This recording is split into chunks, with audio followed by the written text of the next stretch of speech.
spiked out. I could trip a referee. Tell by my attitude that I most definitely from.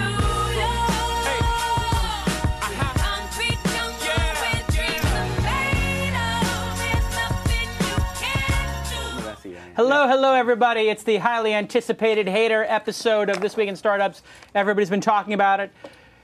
It's been in the making for years. For a decade or two, I've been crushing it. Success after success. Some people can't handle it. They have no choice but to hate. We've gathered them together. They've agreed to come on the program and explain exactly what their beef with Jason is. There's a lot of things you could be angry with me about. There's a lot of success that I've had that I do not deserve. I am the first person to admit that. I do not deserve what I have. But I have busted my ass, and I got lucky a couple times. And as I like to say, a broken clock is right twice a day. At least the old ones, the analog ones, were right twice a day. Twice a day. And if you keep swinging the ball, swinging the bat, eventually you hit the ball. This is my philosophy of life, but the haters have a different philosophy, which is look for somebody who's hit the ball and criticize them for hitting it too hard, or for hitting it the wrong way, or for hitting the wrong side of the ball. They'll come up with a reason to hate, and today we're going to detail exactly why. I congratulate my haters, the Jayters as we call them. Thank you for coming on the program to explain the deep-seated hate that you have for me. I would say at the top, you got to give a lot of respect to the people who are going to be on the show today. I do give them credit. Contacted a lot of people who don't like you this week. Yes. And most of them would not agree to appear on the show. So these are the brave ones. These are the people who said, I want to show up. And in their own mind, they're not haters. It's in my mind that I call them a hater. In their mind, and from their perception, they have legitimate criticism of me. To a person, they do not think of themselves as haters. They think of themselves as activists, as thinkers, as people who have a valid point that they want to get across on your program. Absolutely. And you know who else has a valid point? Drobo Elite. The Drobo. Oh my God, this has saved our lives here at This Weekend, and it saved my life at home. Drobo allows you to easily take all of these commodity $99 hard drives that you see on Newegg and all these different sites. You plug them into this device, and it automatically creates a RAID array. If you don't know what a RAID array is, look it up on drobo.com or look it up on Wikipedia. Essentially, it means you have multiple drives. They act together as one, like C drive, as one hard drive. And if one of the drives fails, the other ones take over, no problem. But what the Drobo does is it manages all this for you. You used to have to be some wonky tech IT guy to set up a RAID array. Oh, what, you want RAID array 1? You want RAID array 0? What do you need? You don't need that anymore. Now you just get the Drobo, you plug it in, you put in a couple of these $99, $199, boom, and your whole house, your whole company has one big, huge array. You run your movies from home? I have all my movies, and now we have the Canon D7, the Flip. We're doing so many movies of London, Athena, Calacanis, it's ridiculous. Yeah. My wife takes more photos than you can imagine. Yeah.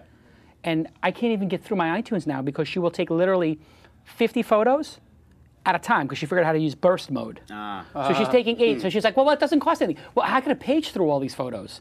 You know, I'm the one who's got to sort through these to find the one good one. Anyway, point is, I don't have to worry about disk space anymore. And if I do... And London Photo, you never have to worry about those things disappearing. Or, that's the key point. Yeah. That's the key point. And so I have these things backed up. I have it on my network. But here, more importantly, at the business of This Weekend, the business of Mahalo, we have 3 of these. We're rocking 3 Drobo units, and man, has it made life simple. Drobo Elite offers the best data storage experience for small to medium-sized businesses. Beyond RAID storage technology not only keeps data safe, but increases your uptime and availability. It's the most flexible Drobo platform to date, the Drobo Elite. Go get one. And yeah, we couldn't do This Weekend without it. We couldn't do This Weekend without it. And if you're doing a business that has sensitive files, you don't want to be paying crazy money to do really highfalutin file storage, this effectively solves all that. I mean, for what you're paying, it's awesome. It's ridiculous. It makes This Weekend possible. We couldn't possibly be creating and storing this much content without it. 15 shows. Congratulations. This Week in Music launching last night. And also and video games. This Week in Video Games. 2 new shows launched last night. So that is awesome. Well, we could do a whole preamble here, but I think it's better we just get right into it. Who do we have first on the phone? Well, and for round 1, I think we have a little. We're getting ready for round 1. Round 1. Our first guest, she is a freelancer, and she didn't like your request for freelancers to submit launch conference logo designs for free. She feels that as you stand to profit from the conference and you have enough funds from previous investments in companies, you could easily afford to hire a talented designer and compensate them fairly rather than attempting to exploit free labor by making empty promises for tweets and exposure. She has called you a cheap millionaire. Her key quote, "I'm an idiot because I believe you should pay designers for their work. Actually, that's employment law. Look it up." And we have a video that she prepared, which is her prediction of how this argument is going to go. Can we roll that, please? I love lamp. I love Tesla. I love liberty. I love poker. I love freedom. I love VCs. I love justice. I love conferences. I love art. I love Mahalo dollars. Make it rain, my peeps, make it rain. I love truth. I love attention. Ah, fuck it, I love lamp. I so rule. That was pretty funny. Please welcome, here for round one, her Twitter name is Miixxy. We call her Melissa. Melissa, are you there? Hello, how are you? Hi, Jason. How you doing? Good. I don't hate you, okay? I have Wait a nothing second. against you personally. Nothing against me personally. I started tweeting and you immediately went on the massive attack a couple of nights ago. What happened between then and now that all of a sudden you don't hate me? And I don't hate you now. I think you are, if you're going to call yourself a business leader, you should act like a business leader. Act responsible. You know, do the responsible thing. Outsourcing work to India or the Philippines or asking freelancers for free work in exchange for a tweet as a marketing tactic, it's, you know better. You really do know better. Okay, now wait a second. You're saying that outsourcing work to India, Philippines, China, whatever, no good. I'm saying that it's dangerous to the American economy, especially now. There are so many people out of work. What's Don't dangerous? you agree? I mean, what's your point of view on that? I mean, how do you feel about American workers? Are they asking too much for the dollar? I think that American workers are lazy and entitled, and you are the perfect example of that, because you believe that the person on the other side of the planet is not as talented as you. Sorry. We got the Vizula horns going here. That's not true. I think that person is just as talented. Okay. And I think there should be parity across the planet. I also think that if you're running an American business, that perhaps you should use American labor. I am not a xenophobe. Right? I believe we live in a global economy. I travel the world on speaking gigs. 40% of the traffic to Mahalo.com comes from outside the United States. We live in a global economy. You're living in 1957. Work is fluid. We're living in 1957 where we're actually, businesses are getting stimulus money to hire American workers. What's the problem with American workers besides, being lazy in your point of view and entitled, which is really interesting. I mean, I so don't agree with you. And I mean, if you look at the statistics alone, the Freelancers Union did a survey, and 77 freelancers have problems getting paid, either non-payment, partial payment, late payment, and in 2009, 40% alone have had that issue. Okay. We don't have a social safety net. We're freelancers. We don't ask for government funds. We have to hustle every month to pay the rent. Right. We're not entitled. Trust me. Listen, I have massive love for the hardworking freelancers out there who are hustling. However, the world is changing, and it's changing fast. And the value of just designing a logo has gone from being a $10,000 thing 10 years ago, a $20,000 thing 20 years ago, to a $200 thing today. If I go put... Excellent. $200. So you are not willing to pay someone $200. Instead, you're just willing to give them a tweet. Okay, let me explain something to you. A tweet from me and having me as a friend is much more valuable than $200. As a matter of fact, getting to speak to me or to even have me follow you on Twitter is worth $200. Because if you have me as... Well, then I should be paying you lots of money right now. I mean, right? Absolutely, I agree. Value out of this. Absolutely. Ship it to PayPal. I will take Bellagio chips. How about Mahalo dollars? Absolutely, ship them. Ship them. No, the point is, how dare you make that decision for somebody else? You are making these decisions for other people. And when people this is what a busybody is, and this is what How am I making a decision for somebody else. I'm advocating for freelancers, and these are facts. These are figures. I know. These are issues that freelancers have, and they're absolutely legitimate. All right, let me explain a couple things to you. You know Tyler Crowley on the program here. Tyler came, and he started working for me on the Calacanis cast 3 or 4 years ago. Yep, 3.5. 3.5 years ago. Tyler came in, and I said, yeah, can you work on this Calacanis cast with me? And I think I said for free. It may as well have been. Right. I don't even know what I ordered. I said, hey, help me with this thing. Then, lo and behold, 3.5 years later, 4 years later, Tyler has, I think, tripled his salary working for me. 4 times his salary working for me. Has become a total player. Being associated with me leads to good things. And I am an incredibly loyal person. Everybody knows that. Lon Harris, sitting here, was working at a DVD store for $12 an hour. True or not true? Oh, it's not $12 an hour. It was $8.50 an hour. Okay. Lon was making $8.50 an hour. Lon now has 20,000 followers on Twitter because he's friends with me. When Lon became friends with me... There's a couple other reasons. There's a couple of reasons, but he works hard. Lon came from working for me at $8.50 an hour. Lon had a job offer from a large publicly traded internet company. I don't want to say the name of it. I think you probably said it. I can't say it? I don't know. Okay, so Netflix offers him a job. Can I say the amount Netflix offered you, the range? It was a very nice hour. Over $100,000 they offered Lon to go. And why? Why did Lon get that job? Lon got that job 100% because of me. 100% of his success is caused by me. Examples, but these are the exceptions. No. Yes, they are. No, they are the rule. If you are associated with me, you triple your salary. I'm not talking about you, Jason. I'm talking about the idea of working for free, of investing, of sweat equity. That is the biggest con that freelancers face. All right. Especially young freelancers who are just getting into the market. They're told by startups, put in some sweat equity. We'll pay part of your rent and we'll give you a stipend. And then, nothing happens. All right. It's a bad thing to do, honestly, in my opinion. Okay. And you don't have to. In this case, awesome. 2 great examples. Fantastic. Right. That's wonderful. You're one person in how many CEOs that exist out there and how many new CEOs that are coming out who think that, okay, well, I can't have an intern, so maybe I'll get someone to invest sweat equity. And, I've been burned by this. I've done this a lot of times. I've put in so much work into projects because I really believe in people and I really believe in doing good work. And I believe that it will pay off. And it doesn't. All right. Can I speak to you from the heart, Melissa? Are you going to pull out a violin now? Basically. Melissa? More like a xylophone, but... You're a little bit angry. I'm not angry at You're all. A little, I'm passionate. Okay. And in that passion is a little frustration. You've been burned. You said it. Did you not say you've been burned? I said I've been burned, and I said many other freelancers have been burned. All right. Well, let's talk about Melissa. Let's talk about Melissa for a minute. Melissa's been burned. Wait. This isn't a psychotherapy hour, dude. Okay. So you've been burned. And you feel that you haven't gotten the recognition that you deserve for the work you've put in. Is that correct or not, Melissa? Not recognition. Paid.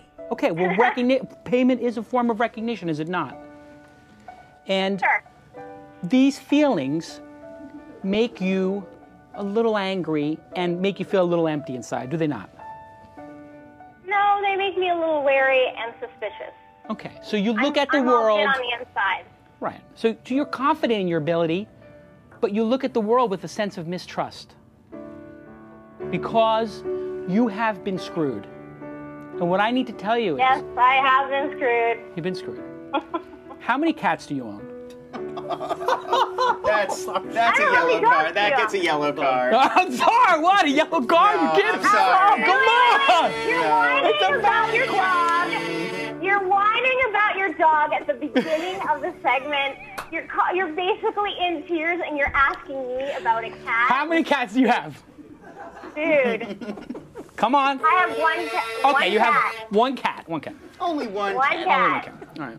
Cat lady references hereby out for the rest of the discussion. Right. Let's keep it on. Dude, Let's keep it on it's top. one cat. All right. And it's like a dog anyway. So here's the come on, point. my Here's the pet can point. Take your dog anyway. Here's the point. You have a big chip on your shoulder and you look at the world with a little bit of mistrust because you've been burnt. But you need to start over. I would disagree, but okay. A little bit. I would say that I have learned some lessons, and I think that being an advocate for freelancers is a beneficial thing, not only to me, but to a lot of other people out there. And I think the workforce, you're right, is changing. The world is changing. It's globalizing. And there needs to be parity. I mean, we look at what's happening with the G20. You look at what's going with the austerity plans for Western countries, but then you have increased social services for countries like China and developing nations. So these are the predictions of the G20, and we have to adjust accordingly. Right. By asking for free work, I just disagree with you. So I really do. Let me tell you a little bit about people who are concerned about everybody else. In general, in life, when you're so concerned about other people being abused and being taken advantage of, what that is usually an indication of is that you're not paying enough attention to Melissa. Melissa needs a little attention here, and Melissa needs to focus on her techniques and has to have a better looking website, and you have to have a better portfolio, and you need to associate with a better crew of entrepreneurs. You have a bad crew of entrepreneurs you're working with, so it's colored your worldview. And now you're caught up in the G20. You're worried about these people in the Philippines. You're worried about people in China. You know what? They don't even know who you are. They don't care about you. Care about yourself. You need to work harder, produce better product, and then you wouldn't be so worried about all these freelancers. They're trying to come up in the world. They want to make a connection with me. I'm not worried about all these freelancers. This is called advocacy, okay? I mean, advocacy is about speaking out. Yes. You know, it's not about, like, I'm worried about everybody else in the world. It's like there are things going on, and you can either sit back and be silent and sort of, you know, toddle along and hope everybody else takes care of it, or you can actually be active and engaged in your world. You can learn about what's going on in all pockets of the world and understand what's going to happen in the future for the global workforce. Right. You know? What do you perceive? This is not about like, oh, I'm so hurt and I'm so wounded, and so now I'm going to beat up on big old Jason. No, this is about me calling you out because I think you do have value, and I think you do know better. And that's all I'm saying. Are you saying? Know better. And let's be honest here for a second. How long have you been following me on Twitter? I guess since you were suggested when I first signed on, so yeah, since I signed on about, I don't know, how many years ago. Have you ever watched This Week in Startups before? Yes, I have.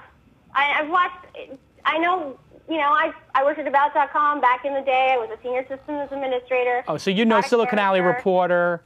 Yeah, absolutely. You know my whole career. I followed your career. Yeah, absolutely. So let's be honest here. That's why I think you know better. Melissa, can we have a little bit of a moment here and be honest? Are you going to play violins again? I'm not going to play any violins, I promise. I disappointed you. Yes, you did. And the reason I disappointed you is because you value me so much. Yes, you're so valuable to my world, Jason. Well, I mean, let's be honest. You watch the show, you follow me on Twitter, you read my magazine, and you feel like, hey, Jason did something that is, you have this issue, and then all of a sudden you're following my whole career, you're a fan of the show, and then boom, I did something. I called you up before about the way you apologized about, you know, how to fire people. Remember we had that whole conversation in email. So, you know, it's not like I'm, you know, I'm just picking on this issue. It's like I think you're a business leader, and if people don't call you out who are around you or too busy, you know, sticking their tongue up your ass to, you know, get work or whatever, to not sort of reflect. That's a yellow card. I think Melissa. That's a yellow card. Whoa! I think that's a red card.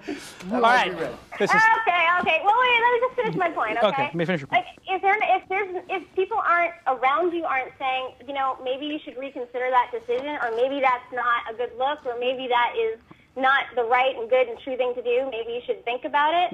You know, maybe you should listen instead of going on the defense. Maybe you should take it in a little bit. You know? Yeah. I know. Maybe I have a point. Maybe I don't. But you know, it's like I don't hate you. I just think you can do better. Well, I want to do better for you. Tyler Crowley, you've been listening to this. Yeah. You're totally impartial. Yes. Obviously, Yeah. I've just made your entire career. Yeah, you just made me buy an iPad. I made you buy an iPad app. I made him buy the iPad.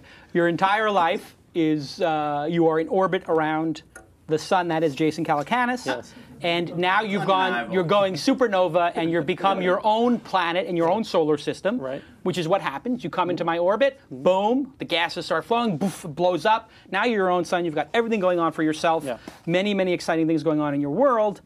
But you're totally independent of this issue. Yeah. So you can give it absolutely. People know that you will say the truth. Yeah. What's your take on this? Melissa, is it really you really started off strong on the American worker point? Is that really your main point in this? Because it seems a little confused between the freelancer point and the American worker point. I just want to get a sense for. I think they're both good points, because there's freelancers, of course, all around the world, but there's also an issue here at home where there's massive, massive unemployment, and businesses are getting stimulus money to create jobs for Americans. Because guess what? Unemployment's done. What are these people going to do? They're going to riot in the streets. Yeah. The what? They're going to riot in the streets. But there's certainly, as a business leader, I would hope that maybe you would want to do something about that. That's all. You know what I want to do?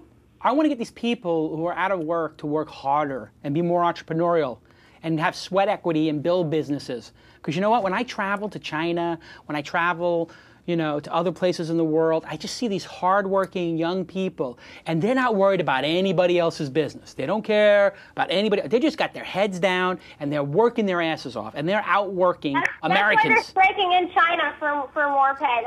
They don't care about anyone. That's why they're striking for more pay. But aren't the people? This doesn't ring true. Melissa, do you live in Rockefeller Center? Yes, there are people all over the world who work really hard. I know. I live in New York City, in the center of one of a freelance. There's your problem. You can imagine. So, and I see people working and struggling and doing everything possible. And yes, this economy is making people more entrepreneurial, but there's also a lot of shit going on. There's a lot of scams happening, and there's a lot of people not paying for work. And the statistics don't lie. 40% of freelancers could not get paid for work they did. Let me ask you, hey Melissa, the freelance work that you're doing, is it web-based or is it face-to-face based? Mostly it's face-to-face. Right. I do mostly documentary and video work. Okay, right. So living in Manhattan, one of the most expensive places on earth to live, there's pluses and minuses. As a freelancer, there's a serious plus to living in Manhattan and a serious minus to living in Manhattan as a freelancer. Especially if you're doing web. I don't know that there's any benefit if you're purely web to live in Manhattan. I don't know why you would do that. I don't even know if that's you'd want to live in Thailand in some beautiful beach where you live for $10 a day. But and I've had friends who do that. Friends who just I've done it myself. I did it myself. Yeah. So, but you do have the benefit of the face-to-face connections, which is why you're probably paying to be there. But that's a tough gig to live in that city and be freelance. You really got to hustle on you gotta hustle. You have got to hustle. But for the people who are doing the web, which by the way, Jason's sort of call out to see if anyone wanted to make any stuff, that was web. Yeah. Make a logo. And you know what the interesting thing about it is, we put the logo for the launch conference on 99 Designs for $500 or whatever. Correct. And I got some good looks, and I just said, hey, I wonder if anybody else has some ideas. The kid who's got the ideas, who I like the best, was the kid from India. Enrolled In. No, good one, though. The kid from Enrolled In, who was on the program, who I'm having lunch with, who I may invest in his company. So that's my point is, if you have the opportunity to be in any way associated or in any way in business with somebody as successful as I am and connected as I am, you grab it. And I think that that's the point that Melissa missed, is that there's some people who are coming up who say, you know what, if I can get Jason to return my emails or maybe give me some free advice, man, that's worth the 2 hours I put into this. And if he retweets it, man, that's a retweet to my blog. Maybe I'll get some work. So I just have a question, Jason. Yes. Do you value branding? I mean, is it something that in this economy that you're of course cutting back on? I have spent millions of dollars on design in my life. Millions. Whether it's Weblogs Inc. or Silicon Valley Reporter, I have hired and had full-time employees, in the design space, in the UI space, you know, in the double digits. I've created many jobs. We're actually hiring a designer for this weekend. We have a job presently. rec right now for a designer at this weekend. And we just hired a motion guy who's going to do some new intros for some of the shows. Yes. Hired, paid freelance work. I am splashy cashy. I am spending money like crazy. My money manager yesterday was like, listen, you have to stop with the money going out, and we need to have some money coming in. I felt like it was like an entourage conversation. Okay, Because I'm deep. I'm investing in This Weekend. I'm investing in startup companies. I'm investing in the launch conference. So, but you don't want to invest in the branding. You just think that... I thought it might be nice just to ask people if they had any ideas. Sometimes I do that. Somebody did the Open Angel Forum thing for free. Somebody did thisweekend.com for free. And for that person, I act as a reference. I gave him a quote. The Angel Forum guy wouldn't do it again. He said that, yes, and so that's his decision. But he put a day into it. So I mean, what's the big deal? You know, if he wants to get a resume builder, it's fine. It hasn't resulted in a client. I don't know, Jason. Yeah. Hold on a second. What's the big deal? What's a day of your time? You know, I mean, you're My time? Whoa, you can't compare my time to a designer. Are you out of your mind? Okay, all right. Woo, there you go. That's like comparing. That's comparing what? The president to a homeless guy? No, it's worse than that. It's like comparing. Oh my God. That's like comparing. I haven't done anything yet. Tread carefully. I'm just saying, it is like comparing. That was like kind of one of those dives they do when they get fouled. No, I would say, I'll give you honestly what it's comparing. It's like comparing. That's like comparing. I'll tell you what it's comparing. I got it. That's like comparing Steve Jobs and doing a day of work at your company to Robert Scoble coming in for a year and working on your company. That's the difference. Robert Scoble for a year. Jason Calacanis for a day. Steve Jobs for a day. Or are you Steve Jobs? You're Steve Jobs. I'm the Steve Jobs. Yes, thank you. Very good. All right. Okay. We're going to have to move on to the next hater. Melissa, you've done a great job. As I suspected, you are secretly a huge fan of my career and have followed me for over a decade. Yes, I'm secretly a fan. Yes, you are. Yes, you are. You're in the culture. You're in the I culture. know that I am in your You're like a thoughts. floater on the water. I can't miss you. You might have a picture of me in your office. Anyway, the point that is so creepy. No. It is a little creepy. But you're in Manhattan, so when the launch conference happens in February, for being a good sport and coming on the show and being honest about the number of cats you own, we're going to give you. I'm hoping you were honest about that. I'm serious. One cat. One cat. I'm gonna. If you can find somebody to babysit your cat, you can come with us and be my guest at the launch conference, February 23rd and 24th in San Francisco. That's very nice. So a little ticket for you. Oh, thanks. All right. I'll see. Thank you very much. I will see. I will Miixxy it up with you.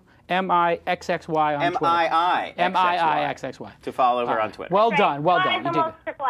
Yes. All right. Bye. Bye. That always is the case.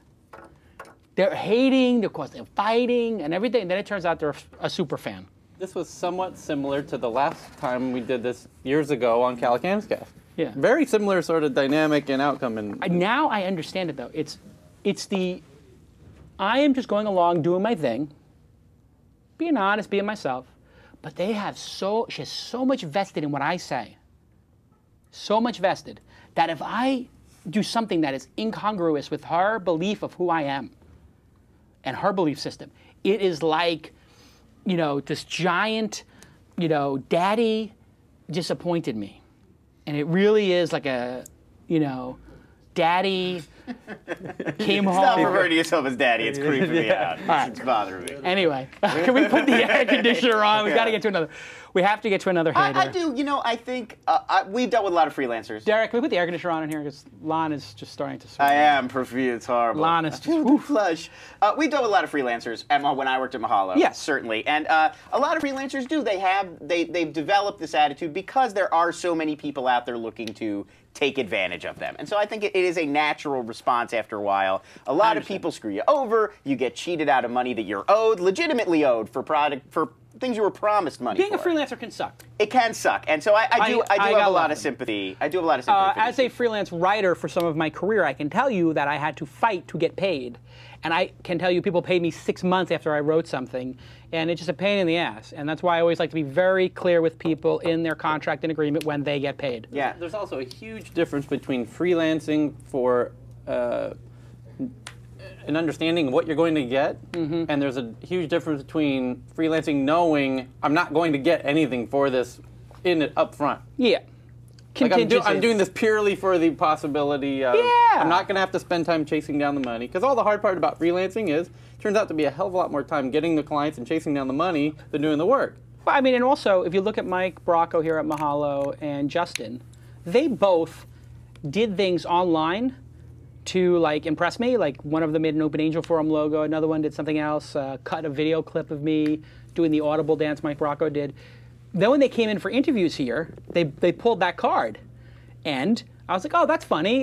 You did that, right? As I outlined in my email about angel investors yesterday, engaging them is a way to build a relationship. And she has built a relationship. We're in New York next time. I'm sure we'll get a cup of coffee, and I do hope to meet her at the launch conference in February. That being said, you have to know when the hate becomes too much and you're losing the opportunity. But one opportunity you're not going to lose is WebSpy, WebSpy, WebSpy. WebSpy has been supporting the program from the beginning. It is a complete solution to knowing what's going on. It gives you a nice, transparent view with your network's usage, monitor all kinds of server activity from employee internet access to mail service to web hosts, analyze the traffic levels, patterns, errors, and more. It is a total log analysis solution. God, I love the guys from WebSpy. Jack was on the program. Jack Andrews was a great guest. Great guest. He brought it in episode 37. And a friend of the show. Always retweets.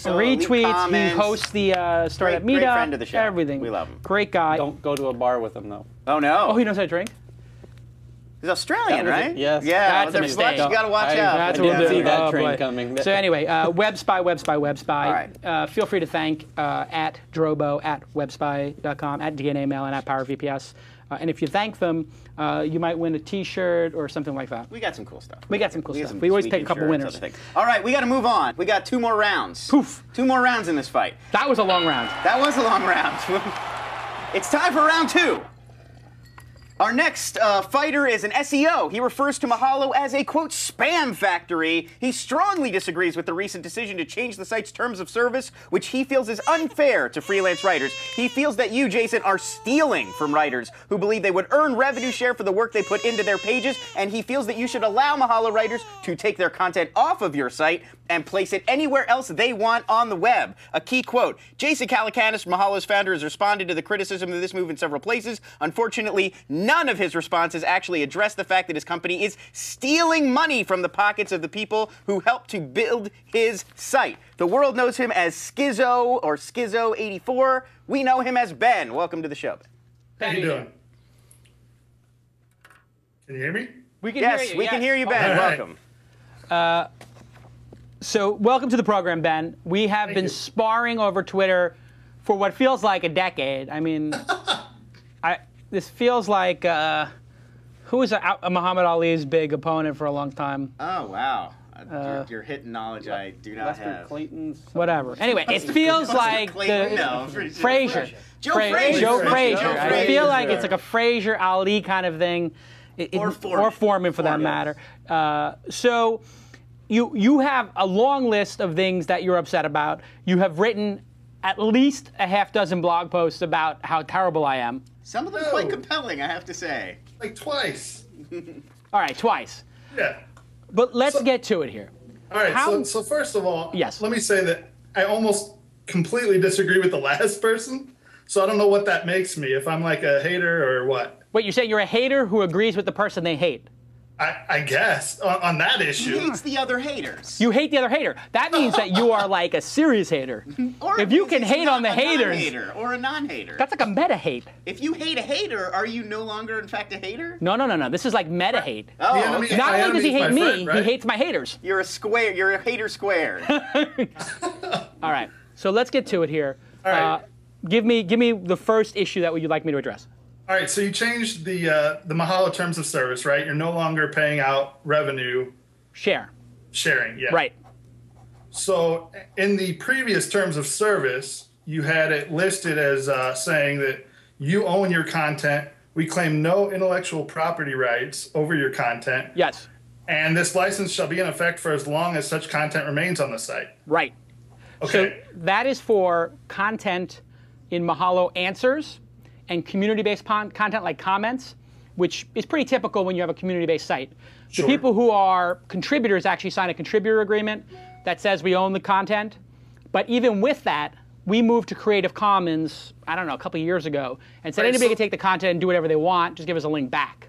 Right, so you keep going to the Creative Commons thing that has like nothing to do with this. Well, there's our agreement with the writer, and then there's how we publish the stuff. I do think that they're somewhat related, but I'll let you keep going. I'll allow it. Keep going. Well, no, I mean, because that's one of the things that you responded with. You're like, oh, we're Creative Commons, and we've been Creative Commons, for a long time. But that doesn't mean that you shouldn't still be paying the revenue share to the people that you... Right. So to explain the revenue share, we said a year ago, just over a year ago, we're going to experiment with and try something new. And we said very clearly when we announced it, this is an experiment, like any startup company might. We're going to create these Mahalo dollars, and we're going to try sharing the revenue with the pages you build. And I thought, this is a genius idea. And I think this is going to get a ton of people to get involved in the site, and this is going to be our big win. This is our answer to Wikipedia. Wikipedia gets all these people who are looking to change the world and altruism. We're going to get people who want to make money, and they're going to get half the money, and there's going to be these managers who get some of the money, and then we're going to get half, so we can't lose. And sure enough, about 50, 60 people a month, I think, were cashing out. That's about The right. average cash out was $400, $300 or $400. The top cash out was $1,000 to $3,000, less than 5 people. So nobody really got to, let's call it $10,000 a year or more. And we were trying to recruit and get to About.com levels of contributors, like 500 contributors, let's say. Because we felt, well, we've got a couple 100,000 pages on the site. We got 11 to 15 million uniques a month. We got a couple $1 million in revenue. But we want to get to the top 50 where Huffington Post is, or Associated Content, I think, is number 75, and About.com is number 15, and Yahoo Answers, if it was a separate site, would be the top. We need to get more scale, and so we desperately tried to get more people to join, and we did a whole big push and had 5,000 people respond to Craigslist ads. We put them in a database, and then we started in chunks sending them. We're looking for somebody to write about cars. And we pitched them hard on revenue share, revenue share. Right. Maybe 1 out of 20 would even try. Then if we got 20 people to try, not even one, but maybe one would get to over $10,000 a year. So it was like... You're admitting that you're pushing them hard on revenue share. We tried really hard. You've tried really hard to pitch them on revenue share. Yeah. You've got their content based on the revenue share. Yeah. And then you're taking the revenue share away from them. Right. And so what we did was, when it didn't work, we said, we are going to stop doing the revenue share. We are going to move to paying people. But it's Creative Commons. If you want to take your content and bring it somewhere else, you can. And we thought, well, if you guys think you can do it better on your site, go ahead and take it. And of course, if somebody really wanted to take something down off the site and they asked like one-off, we probably would do it. We would just replace it. Because no one person's responsible for more than, let's say, 200 pages of the couple of 100,000 we have. So even if somebody wanted to remove 200, if somebody said, I made 200 pages, I want to take them down. We would actually take them down because we'd look at those 200 pages, figure out which ones were getting traffic or making money, and we just build the 10 that were making money. Probably was only 5 out of them. And we would be reasonable about that, but nobody has asked that. Well, if you read my post, that was one of the ways that I said, I think you can make this right by letting them take their content elsewhere. If nobody's asked, if somebody did, I think that's reasonable. I agree with you. And we have to do it, but here's the good news. We move away from revenue share, and we made a list of all the different things that people said to me about, to our team, about why they wouldn't take the revenue share job. One of them was, I want to know how much money I'm going to make. Another one was, I don't want virtual currency. I want real dollars. Even if it's $1 for $1, I don't care. And I want to get paid every 2 weeks. So we said, okay, what can we do to make this job better than the other jobs out there? Let's pay weekly, $250 to $350 for X number of pages, and let's not have virtual currency. And lo and behold, like 200 people apply in 3 days. We picked the 60 of them. And the site's doing very well. I know that the SEO community likes to attack me, but we actually have some very good content on this site. And you guys may find the small pages that are not so good, but we actually de-indexed all the pages, thanks to you guys riding us so hard and Google being aware of how hard you're riding me. We actually listed, and this is a big lesson for haters, a big lesson for people who have haters. Haters usually have a point. Hey! They do. They may be trollish. They may have weird facial hair. Oh, come they may on. They may live in their mom's What? You're flirting with the yellow card. There we go. With the They may live in their mom's basement. But that's it! I got the yellow card. Come on! What are you talking about? I got the yellow card. One more. All right. I got the red card. You're out of here. One more and you're out of here. Okay. Anyway, point is, if you can peel back, the haters actually have something there. But I'll tell you what, Skitzzo, the mistake you've made, and I wanted to bring this up. Miixxy, very sweet lady. Perhaps a crazy cat lady, in all likelihood, but very sweet. She's not even on the line. She's not even in the game. You can't believe it. Anyway, you are aggressive and you are relentless. I mean, you have been attacking me. You and Aaron Wall, you guys are like, I'm trying to think of the supervillain. Like, if I am Batman, who are like two supervillains who just never... The Joker. It's like he's the Joker. Catwoman, the Riddler. Right, that's it. With a couple yeah, like if it's Batman, he's like the Joker, and Aaron Wall is like Catwoman.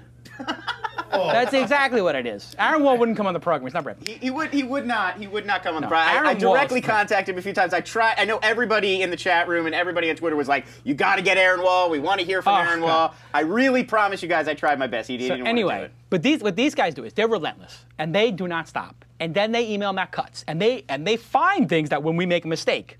Oh, they do. And we make mistakes. Anybody makes mistakes. And then there might be people in the system, because we have a community-based site, there are people in the system who will create pages that aren't that good. Now hold on. You last time you accused SEOs of creating the pages. Some did. I have proof, but I'm not going to get into that because that's a distraction. There were some people creating Matt Cutts, sucks, donkey, blank. Right, okay. And it's like, okay, I think I know who's creating these pages. It wasn't me, but not that I wouldn't. That's just more clever than I am. Yes. No, the SEOs, though, will do gangster stuff like that. I mean, they'll create 20 accounts there were some on Hacker News. Well, we should say those 20 accounts will bake for a year. You had a bunch of crap pages. There were a bunch of crummy pages. He's totally right. Yes. There were a bunch of bad pages that were not created by SEOs, that were created by Mahalo users using the site legitimately. And I would even go one step further. Yeah.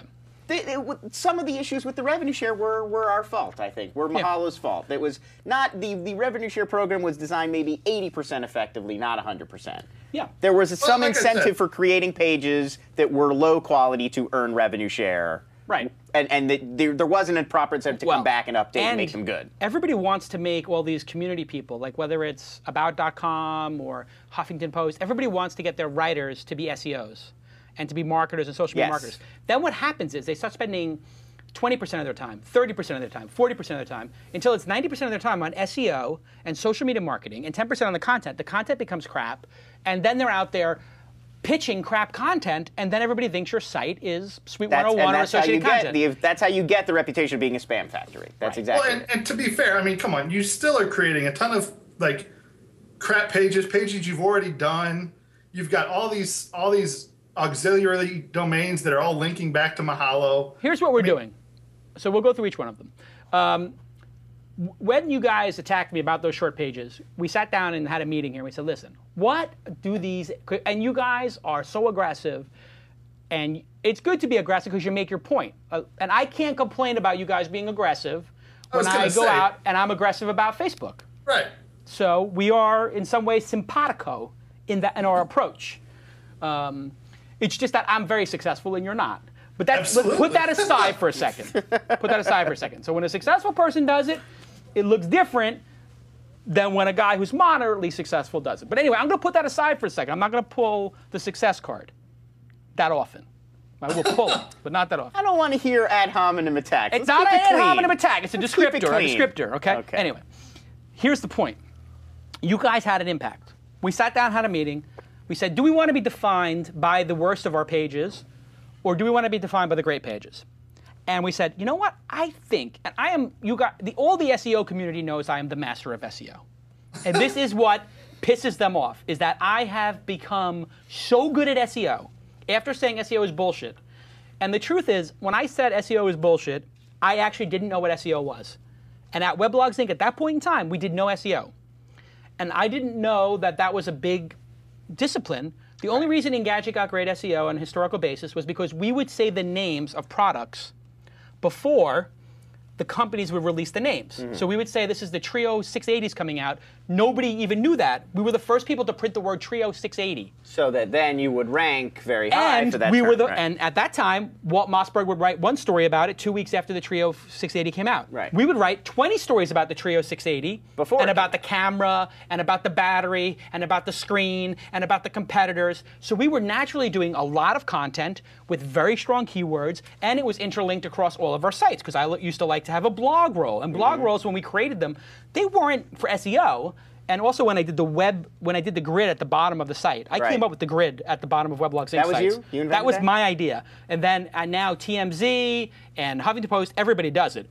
But I said, take the RSS feeds and syndicate them there. It turned out that those two moves were two of the most brilliant things ever done in SEO. And what happened was, I was simultaneously saying SEO is bullshit while unknowingly being the master of SEO. The SEO god, the SEO Yoda, if you will. And as the SEO Yoda, all of my Padawan were very upset at me for being so successful and saying that it wasn't that. Then I realized, after that event and all the SEOs attacked me, I realized, holy shit, SEO is very powerful. You can, what? How much traffic are we getting? Because we didn't even, in the beginning days of Weblogs Inc., we had SiteMeter. We didn't have Google Analytics. It didn't exist. Yeah. We did zero analytics for the first year of Weblogs Inc. All we had was SiteMeter. We knew how much traffic we were getting. We actually didn't know what pages had what traffic, literally. Then, when I did the mastermind for Mahalo, SEO was front and center, absolutely on my mind, and I architected it to be an SEO juggernaut. And I succeeded and got to 15 million uniques. Like Wikipedia. Right. Yes. So you modeled Wikipedia, so you know what SEO is. Yes. And you're still creating these like crap sites like MahaloGaming.com, which has no original content, and all links back to Mahalo, right? Okay, so I can give you the history of this stuff because I can understand how, from your perspective, it might look like we're doing this. We wanted to have two blogs for our two different departments that were the most successful, how-to articles and gaming. So we started Mahalo How-To and Mahalo Gaming. And we said, just put our stuff up there in case people want to follow it on an RSS feed, because Mahalo doesn't have an RSS feed for, like we don't have a blog for it. And so that was the reason for that. And we said with the short pages, let's de-index all these short pages, and let's make everything in the /stub directory that is under 300 words. And how did I come up with 300 words? I said, well, that's a ridiculous amount of original content. And we did that, and you know what happened? Our revenue doubled. Why did that happen? Are you asking me? Yeah. Was it because we concentrated on all the high-quality pages and they were more valuable, or was it? Do you have any idea? Yeah, I have ideas, and you've coached me not to give away free advice, right? Well, well played, well played. But don't like Mahalo Gaming is not the only site that you're using, right? Like you have cookingquestions.com. Well, okay, so that's a vertical Q&A site. So I'll go into that. We said with the Q&A site, we're not getting a large group of people want to be involved with a generic Q&A site. Look how good Stack Overflow is doing with a niche site. We need to do niche sites, and we need to do topic following like Vark and like Quora. So Mahalo launched topics. That's working.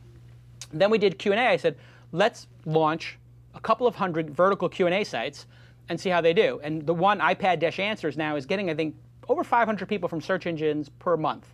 That's the most successful of them. That means it's probably getting 20,000 visits a month. It's not material, but it's not bad for a 2-month-old site. And they're all linking back to Mahalo.com. I mean, they're all really intertwined, and that's basically a link farm. I don't know if you know what that is. I think what we do is, if you double bracket something like Wikia does, we will link from our site to Mahalo. That being said, they're all in the same bank of IP addresses. And when I talk to people in the search business at specific search companies. I told them we're doing this on this range of IP addresses on our server farm. We want them to link to each other because we want to send people there, but we don't want to necessarily do SEO. And they said, don't worry about it. We're aware of what you're doing. We know you own those domains, and we're watching you launch them.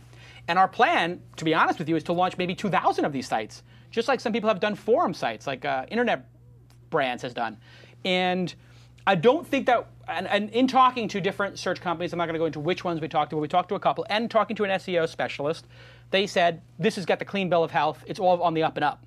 Right. So here's where, here's I think where you generate a lot of, hatred, if you want to call it that. Yes. Amongst SEOs is a company or any other website that isn't, Jason owned or Wikipedia owned or something like that. They're not going to get away with that, right? So you're getting away with things. Well, you wouldn't be able to create those. You wouldn't be able to create 100 Q&A sites or 1,000. No, absolutely not. Not if they're intertwined and they have the same content, things like that. I mean, Stack Overflow did. Well, again, they created 100 sites. Well, Stack Overflow is a big site again. I mean, so you say there's a double standard between venture-backed companies and non-venture-backed companies? Absolutely, and that's. I think that's where I think you get half of the frustration is with you, right, and the stuff that you're pulling, and I think half of it is with Google going, okay, we're going to let you do it because you're making us a bunch of money. I think I'm going to chime in and say I think that's an excellent point, and a lot of the posts I read from SEOs make the same case that they're upset with you, but they're upset with you because it's an example of an issue that they really have with Google, with Matt Cutts and with the way Google does things that they perceive, and I don't know enough about it to say whether it's true or not, but they perceive it as being a double standard between companies that are well off and have a relationship with Google and companies that are not well off, upstarts. I have less of a relationship with Matt Cutts than you probably do. I'm actually certain of that.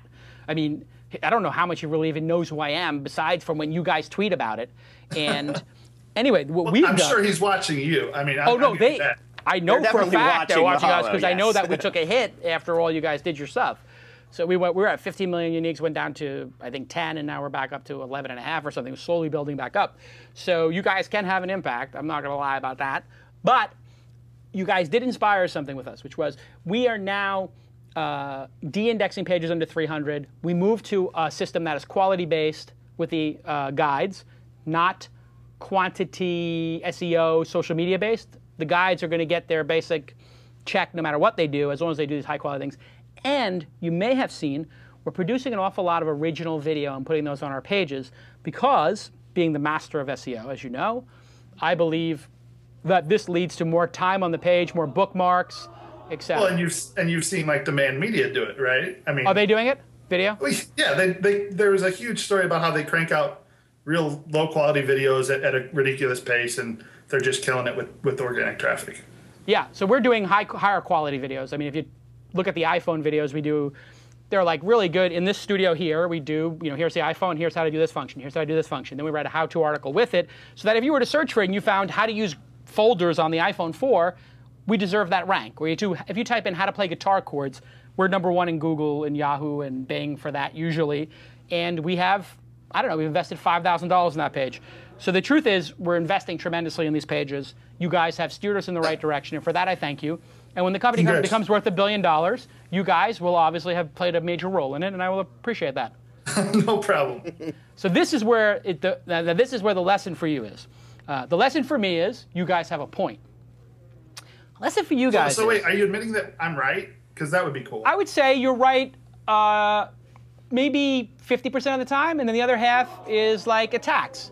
So they're not right. But okay. So, whatever. But I mean, if I'm 50% correct when I do my email newsletter, maybe that's a good day. Who knows? But the bigger picture is, for someone like you, you're in the SEO game, right? Right. You have clients who pay you to be an SEO. Actually, I'm an in-house SEO.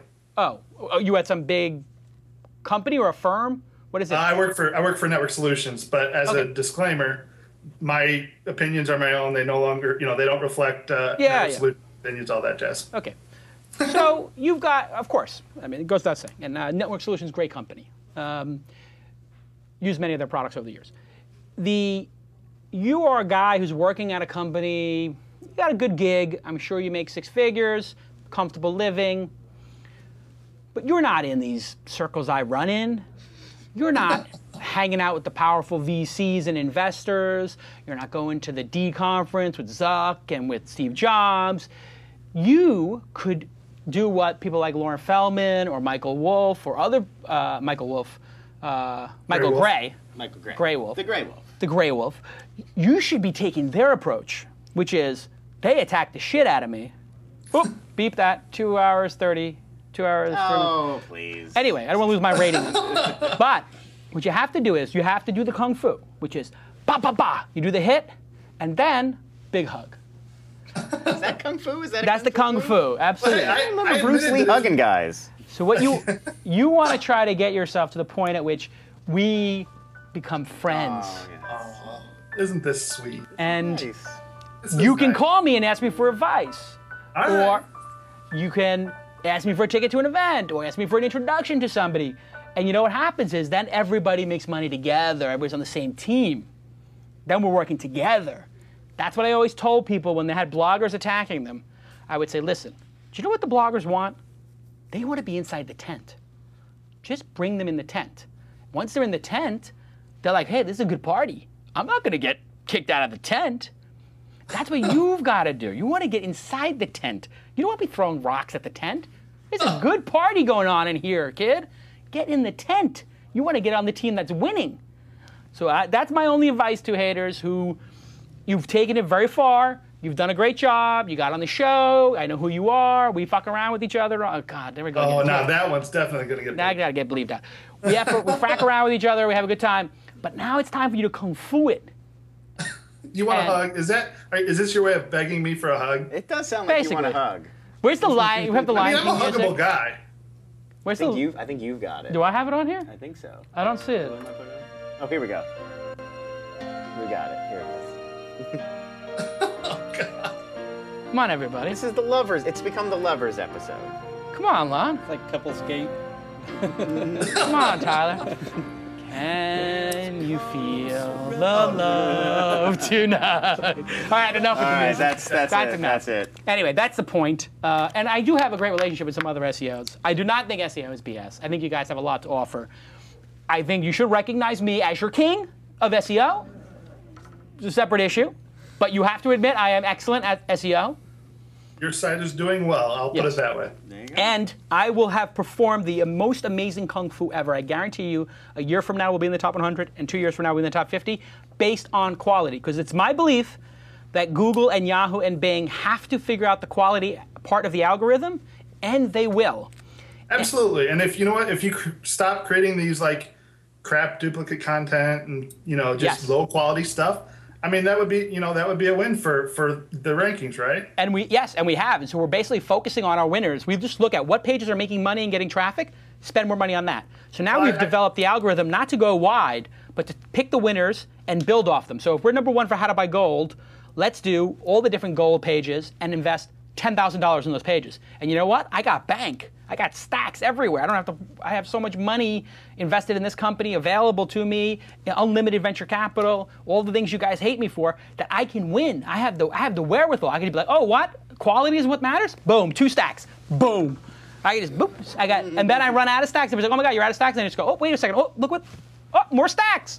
I forgot I was sitting on this stack. Oh, holy shit! It's 2 more stacks I was sitting on. I mean, we've seen that when you were playing poker. Just going back for cash. Absolutely. Right? Doyle Brunson got 1 or 2 of those. Doyle Brunson got a couple of stacks. I got a couple of Daniel Negreanu's, 35 dimes. He didn't like it.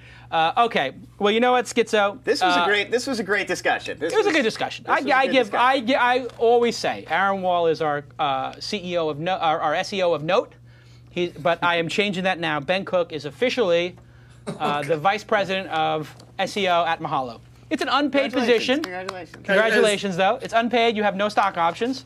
You get nothing for it. But when we become a $1 billion company, you can go back and tell everybody. I'll put it on my when resume, Jason right? bought the Knicks or the Clippers, whichever one I wound up getting, you could be like, I was the one who told Jason the strategy. I pushed him into the quality strategy, and then he bought the Knicks. And now, when I go to Knicks games, he doesn't let me sit next to him courtside. No, seriously. When I buy the Knicks, you'll come sit courtside. We'll have a laugh about it 10 years from now. Tyler, you want to weigh in on this, Tyler? Yeah. So the point that you brought up that was worth kind of digging on is really it's a sense of frustration that has resulted as from what seems to be or is perceived as a discrepancy in the way that you're treated and the way they're treated when it comes to Google's handling of things. And certainly, common sense, I mean, there's a good argument that the reason they're doing that is for financial reasons of their own benefit, right? Yeah. But there is a discrepancy. I mean, they're saying, well, you're treating us differently. Yeah. Well, guess what? There is a difference. You know what I mean? You have a site with 250,000, 300,000 pages. They're starting with, if you have 1,500 pages, Google's going to treat that differently. Well, because it's not just JSON. If somebody similar to Mahalo in its framework, Suite 101, any of Huffington Post, Demand Media, right, were to do the same kind of Q&A site thing, they would be treated the same as well. So it's really an issue of, I call it college farm league complaining about how the pros get the perks of whatever, or any business, any level of business complaint. Yeah, so that's been going on for ages. Yeah. That's just common sense. So, but what they can't. They're not. You're not really in a position to complain. I also think there's a perception issue. But you can't complain to Matt about it, right? Because you're under his. No, I don't mean you. I mean them. Let me tell you something. They'd rather take it out on you. The people who do well. This is my perception. Right. The people who do well in the search engines are the people who produce quality content, and then in the background maybe produce less quality content, but they put a good face forward. Huffington Post is like, oh, here's George Clooney's position on the oil. He thinks that oil in the ocean is bad. Oh, really? Really? Is oil in the ocean bad? And he feels bad about it? Oh, great. Oh, and then here's another D-bag celebrity who's like, oh, I also feel that this is a tragedy. Really? Congratulations. That's incredibly insightful. Thank you, Ariana Huffington. Then Ariana Huffington takes everybody else's stories, writes one line, quotes them, puts a bunch of tweets below it, and she outranks the original from the New York Times. How is that fair? And she's gone to the 44th largest site on Quadcast based on ripping off everybody else's stuff and putting 2 sentences above it, and there's no author, there's no byline? Who's doing that? People in India? It must be. And they're producing thousands of pages a day. So what happens is, if you get in the crosshairs of the SEOs, they outline all the shit you're doing wrong, and Google watches and goes, you have now made us look stupid. Ding, penalty. But then if you're Ariana Huffington, and you are on CNN or whatever, and nobody brings it up, then you get a pass. Cha-Cha got a pass for a while, and then people realized, oh my God, Cha-Cha is just creating a gazillion pages, and then boom, the traffic went in half. Scrib did the same thing. Scrib did the same thing. So essentially what's happening right now is people who stay under the radar and don't piss off the SEOs can abuse it forever, and then if I get in their crosshairs, I get my ass kicked. Well, see here, but by targeting you, right? Yeah. We're also pushing Google to get better, right? True, I mean, if they figure out the stuff you're doing, and you go, hey, look, but Huffington Post is doing the same thing, then they take a look. Oh, okay, you know what? You're right. So they'll ding them and whatnot. Your frustration is ultimately with Google, but you can't really put yourself in a position to antagonize Google. Oh, I antagonize them all the time. No, these SEOs don't care. I mean, a lot of them... They will antagonize Google, because you know what? Absolutely. They don't... The big secret is nobody knows who their clients are. You don't know Aaron Wall's clients. I will pay somebody for a list of Aaron Wall's clients. I've heard that they do, though. No. And nobody could tell you Aaron Wall's clients because he doesn't want anybody to know what he's doing for those clients. And if one SEO finds out what the other... So the SEOs have a code. And the code is, I'm doing all kinds of gray stuff. You're doing gray stuff. We may chat about our gray stuff, but we're not going to do that publicly. Because once you put the spotlight on me, I'm going to put the spotlight on you, and then everybody gets their ass kicked. Yeah. And that's the SEO code. Right. But there is a Google quality control meeting regularly. It's multiple times, at least once a year, where they bring in their favorite SEOs. And they have an open forum discussion. Yeah. And then they go into the back room and they all... And they plug the holes. No, they rat each other out. Yes. In the back doors. They've been doing this for years. Yeah. Google's smart. But Google's watching it. They know what's going on. And I don't think Google needs to solve the entire problem because by not having the problem completely solved, it leads to people clicking on ads. Right. They have a financial incentive not to fix it. Yeah. And if they only fix things when people like me complain to such an extent that it gets you can't ignore attention. it. Right. I agree. I agree. And so basically what this means is I've got to be on my best behavior. And so inadvertently, you have pushed me to quality, and we'll win anyway. And proving once again that Jason always wins. No matter what happens, I always wind up winning. Even when I lose, I win. In this case, I lost, but I will win. Well, I'm glad that you admit that you lost. That's well, I mean, I think you guys have ridden me so hard. But the point is, my point to you guys is, be careful how hard you ride, because you may actually give me the sympathy vote. And I think you rode me too hard, like on Hacker News, where it's flipped now, where people are like, oh, Aaron Wall, these guys are posting stuff about Calacanis from Mahalo. Boom, downvoted immediately, not on the homepage anymore. So now if I do screw up, you guys have called Wolf so many times, you're not going to be able to get your voice because you guys rode it too hard. We didn't call Wolf. Come on now. I know, but I can make it out to be that you called Wolf. Oh, sure. See, it's all optics. It's all kung fu. Bottom line is you want a hug. Definitely want to hug. All right, I think that's the takeaway here from this entire. Heart warms the heart. Absolutely, it always ends that way. I think he's trying to get a pass to the conference. I think he's all right. He doesn't care. He's worked for Network Solutions. He can afford it. This guy probably makes 150 G's a year working for Network Solutions. He's laughing. He's like, try 250. You know what SEO gets? SEOs get paid a lot in-house SEO. I've heard about the gambling ones internationally. Those guys pay crazy money. So you're saying Miixxy should get out of freelancing and design if and Miixxy was an SEO? Miixxy's problem is she spent too much time. Hating is an art, and you have to balance it with substance. So if you're going to hate, and then your quality of your work is lower, and we saw Miixxy's portfolio. I don't want to say it's terrible. Careful. It could be better. She should spend a little more time working on better designs. So if she worked 20% less time hating, 20% more time on the portfolio, she might not be so worried about the other freelancers out there because she'd be too busy making money. The SEOs, they're making money, and if they're making money and they've got a real job, Aaron Wall's very successful. It builds his credibility, so his hate has substance. And because I do a lot of good stuff, and Aaron Wall pointed this out, oh my God, he angel invests so that he can get cover for, being a SEO, whatever, wizard. And it's like, no, I angel invest to make money because I like doing it, but okay. So he's basically like, oh, you started Open Angel for him. I don't know if that was your point or Aaron's, but somebody pointed out, like, oh, he started Open Angel for him so he can look like a mensch and then do bad stuff in the world. Yeah, that wasn't me. That was Aaron's position. It was Aaron's position. And I was like, okay. And celebrities do telethons, and then they drive drunk and murder people, and this is the way of the world. I didn't start this. I wish you would have been on the show. I was so hoping to get him on. Aaron Wall? Yeah. Aaron Wall's. He's a coward. Would have been a great guest. He's a coward. He is. If he comes. Come to me, son of Jor-El! Kneel before Zod! Don't pull the O'Reilly, come on my show! You're a coward, Come on my show, sir. you cowards! You cowards! No, I have respect for Aaron Wall. And Skitzzo, his name on Twitter, his Twitter handle says it all. Skitzzo, Skitzzo. Ben Cook, thank you so much for being on the program. You did a great job. All right, thanks. And I'll see you at the launch conference. You too have a ticket to come if you choose to. I'd love to have you as my guest. Sounds good. All right, take care, pal. There you go. Two down. Two for two on the launch conference attendance. Absolutely. All right, so let's. You know what? If they do a good job and they're entertaining, all is forgiven. Right. So in all of this, all is forgiven if you bring it to the program and you're honest and you can keep up. All right, it's time for round 3.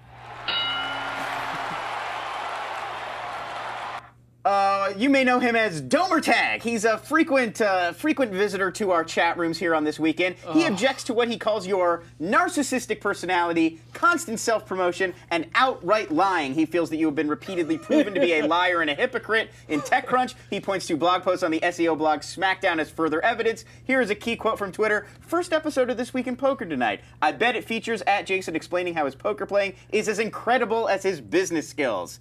Please welcome Dan. Dan, are you here? I am. Good evening. There's Dan. Dan, where are you calling from, Dan? From France. France? Oh, France, c'est beau. So, you're from France. No, he's from I'm not, but You're I'm from calling Ireland, from but you're France. living in France. Exactly. All right, so my Irish brother living in France. It makes it a little more complicated. Now, let me ask you this. Did you leave the green hills of Ireland to go to France because you felt like only the French culture could accommodate somebody as brilliant as yourself? No, it was largely based on the weather and the culture. Ah, the culture. So the culture of France that appeals to you is the snobbishness, or what? Explain to me what culture of France that appeals to you. Just a good lifestyle here. Okay. You know, great work-life balance. People sit around eating and drinking all day. All right. It's a great place to live. It's sunny. What more do you want? Okay, so you're a lazy European and you have a beef. Let me hear what it is. Yes. Well, your previous guest kind of stole some of my thunder in that, you know, I wanted to talk about the black hat SEO. It's not grey. It's black. Okay. And the what I would see is essentially cheating your content providers out of their revenue. I know you justified it saying that, you know, they'll do better under this fixed payment scheme. Yeah. But if that's really true, Yeah. then why not give them the choice? If there's only a tiny number of people Yeah. who would do better out of the recurring revenue, then why not let those people have that? A very valid have question. That offer. Yes. I mean, even if you'd lose a little bit of money, wouldn't the goodwill be worth it? Okay, so that's a great question. Running two compensation systems concurrently is extremely, extremely costly. To run the compensation system where you're splitting revenue requires a lot of software to go and scrape essentially Google Analytics data with revenue per page and store it and then reconcile it and send these payments to people across hundreds of pages. It takes 5 or 6 people to man that on a technical basis. These are not cheap employees. And then it takes customer service. It cost about $1 million to run that piece of our operation. And the technology, very new, doesn't exist. We had to build it. And so essentially we would be building this revenue sharing for a couple of dozen people or less. And it would cost us $1 million, which means the amount of money made from it would not even cover it. So as a business, it would be unsustainable. So the better thing to do would be to let them, you know, if they want to take their content and go build their own site, they can do that.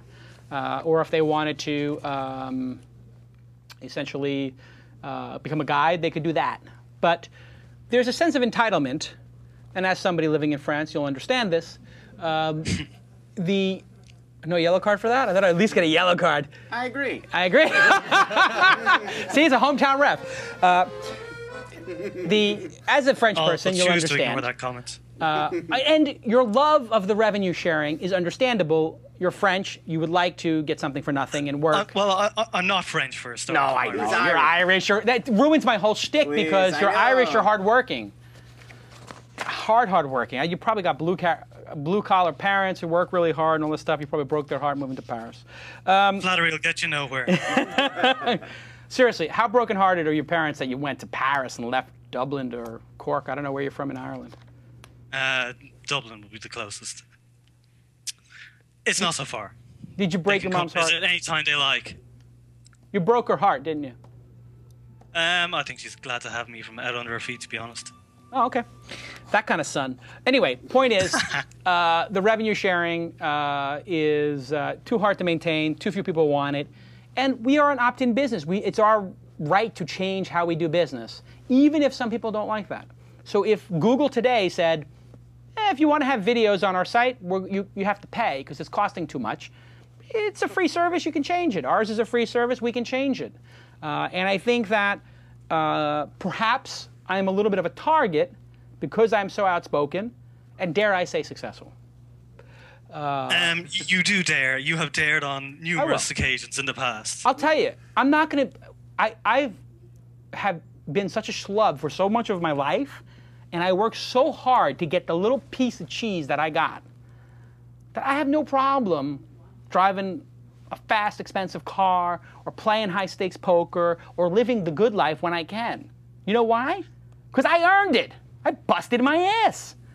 And if anybody has a problem with that, especially some French frog who's... Okay. What? Right. I just... No French but frog. listen, I don't want some snail-eating French guy to start telling me what I can and can't do with my money that I worked hard for. No blatant stereotypes.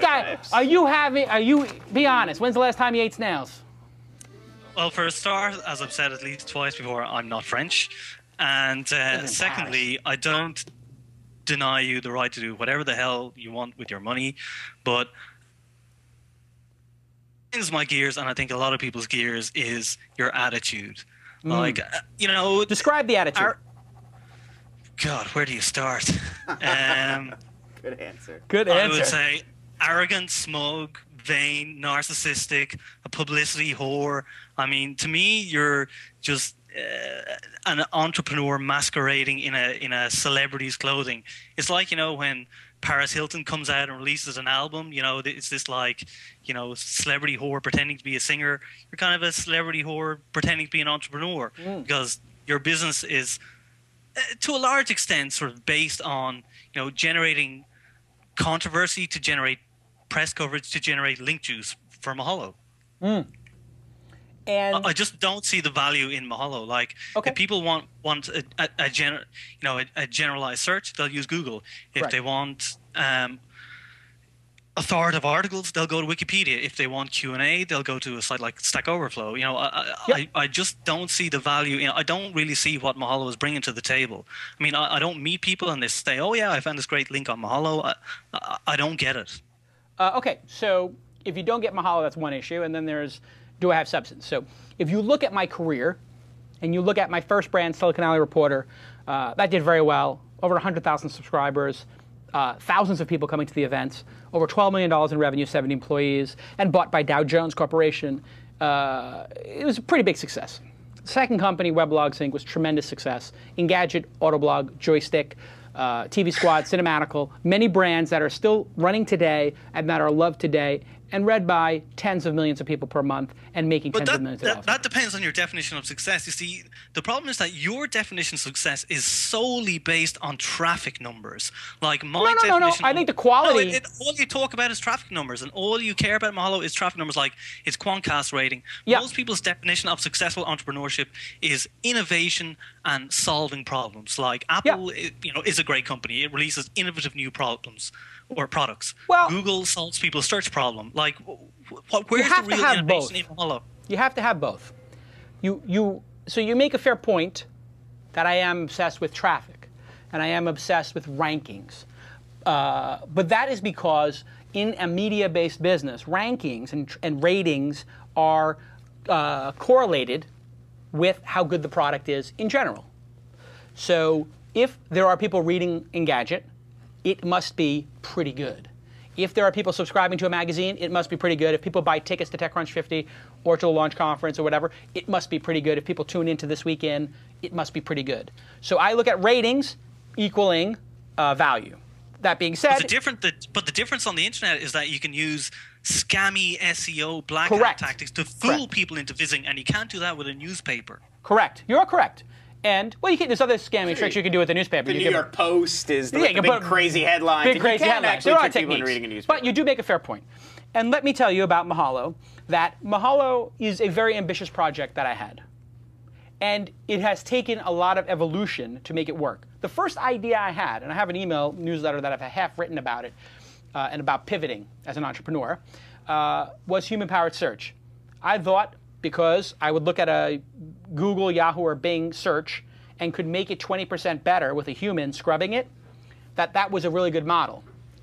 What I didn't realize, and I came to learn after a year or two of doing it, was that people would not switch search engines based upon 20% change. And it's something that Bing has learned and Yahoo has learned the hard way, that you have to be 10 times better than, or 5 times better than another competitor to get people to switch. So we didn't get people to switch based on that, but we did get a lot of SEO traffic, and we did get a lot of people who got a lot of value from our how-to articles and our video game walkthroughs. Those were the people who were bookmarking the site on Delicious or bookmarking services, and those were the pages where people, when we watched the statistics, were staying on the page for 20 minutes, 30 minutes, 60 minutes. You would agree that that is a sign of quality. And so I pivoted. But there's such a tiny fraction of the overall content. Like you constantly harp back to these one or two sort of genuine pages of content. The bake a salmon page. But what I will tell you is it may be a smaller percentage of the overall number of pages, but it's the majority of the traffic. So you are correct that quality is what we should be doing, and we should be doing more of it. And I have pivoted the company to be focused on quality, quality, quality, less quantity, deeper pages that help people more. And if you look at the Mahalo Answers product, it's gotten better and better. Now it follows topics, and these vertical sites are providing genuine value.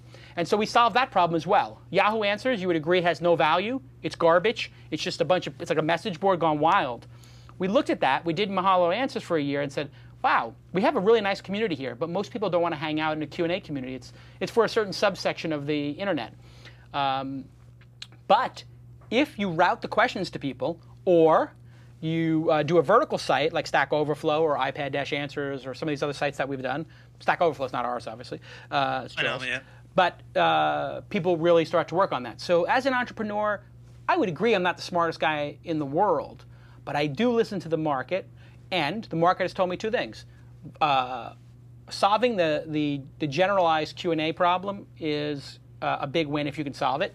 And solving the how-to space and helping people learn stuff is a very big win. And so I think what you'll see is Mahalo will be more about how-to articles, how-to videos, and question and answer, a place where you can learn anything or learn everything.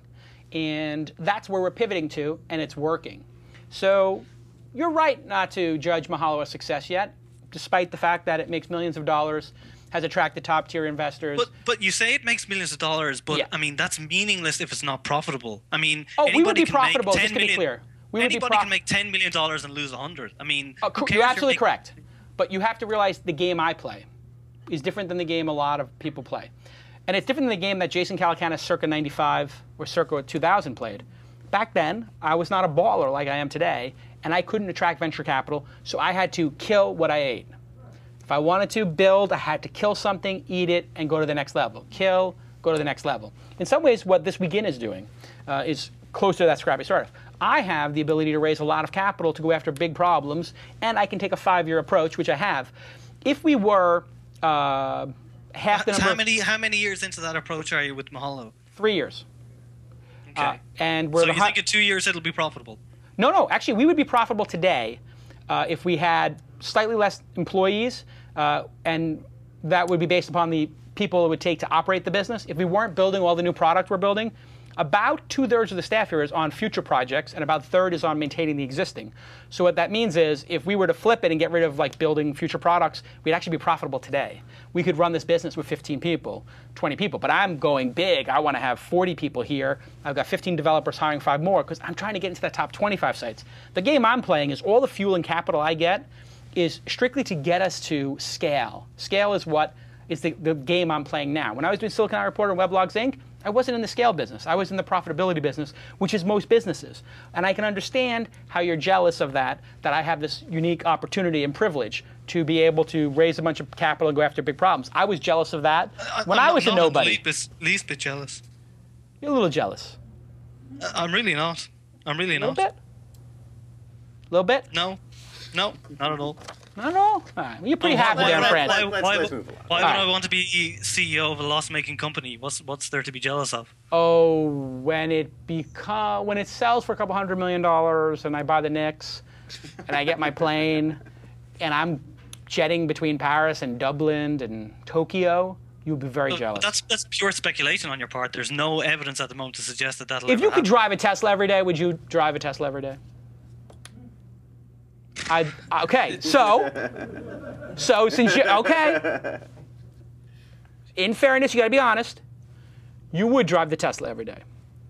I barely know what a Tesla is. Oh, come on now. That pregnant pause meant you dream of driving a Tesla every day. Don't even kid us. We all dream of driving Teslas every day. You know. I have as many dreams about driving Teslas as I do about owning Mahalo. All right. Well, I have just as many dreams about having Coquille Saint-Jacques and a Coq Vin in the 8th Androsment with you.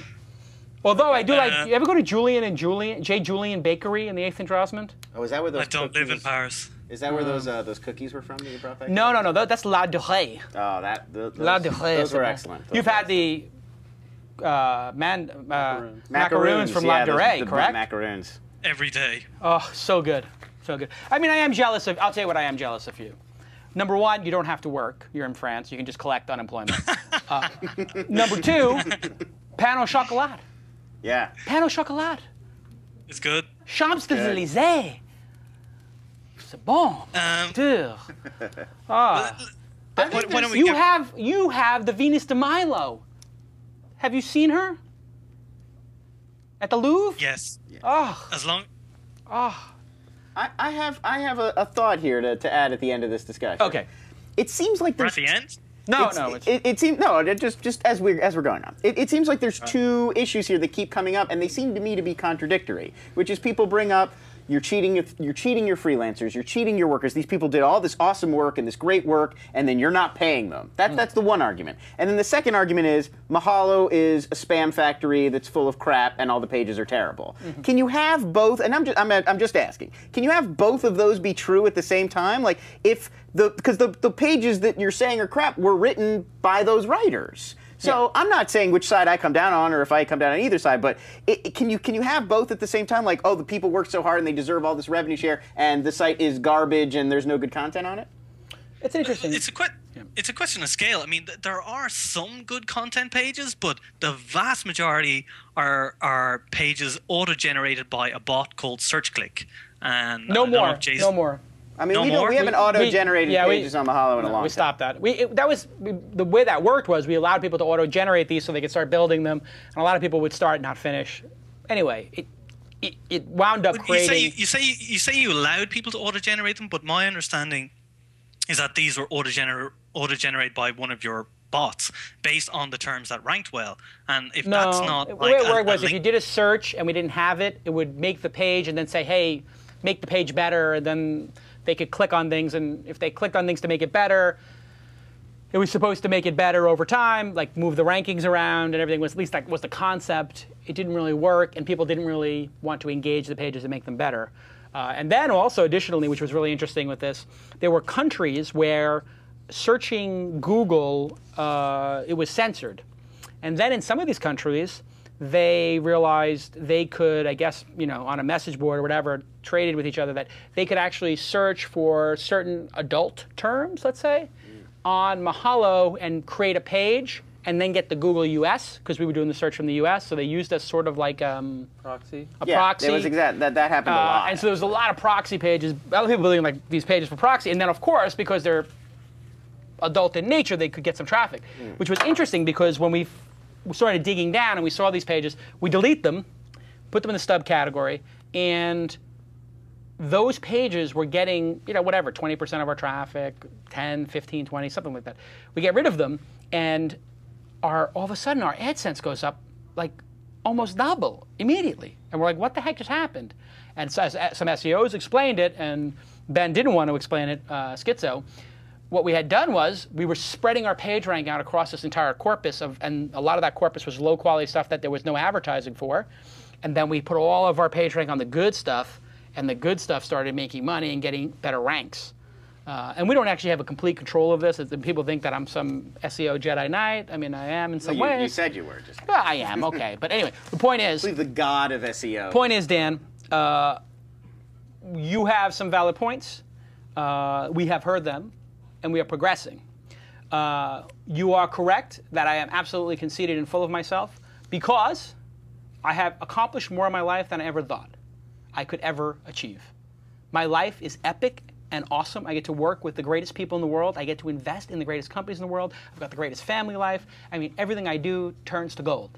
And if you had this life... But you seem to believe that gives you, carte blanche to act like a complete douche a lot of the time on the internet.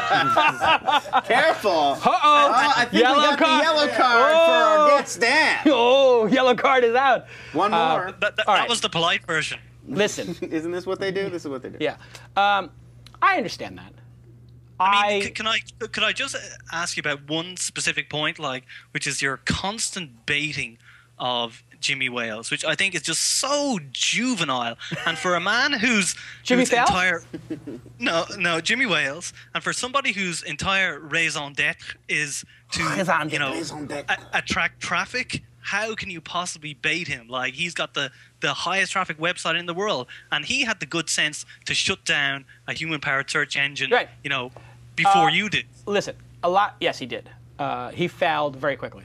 He realized it was a bad idea, and you haven't come to that realization. No, I did. I just told you earlier. We don't.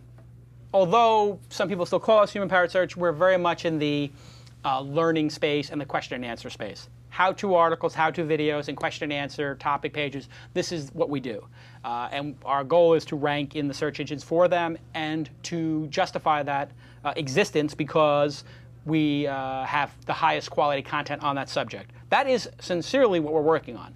So if you type in how to make a strawberry shortcake and you go to, and we're ranked in the top 10, we went to the person who makes the best strawberry shortcake in Los Angeles and videotaped her making the shortcake and put her recipe there. It is the best page, and I would send my mom or your mom, Tyler's mom, to that page and say, I'm very proud of this page.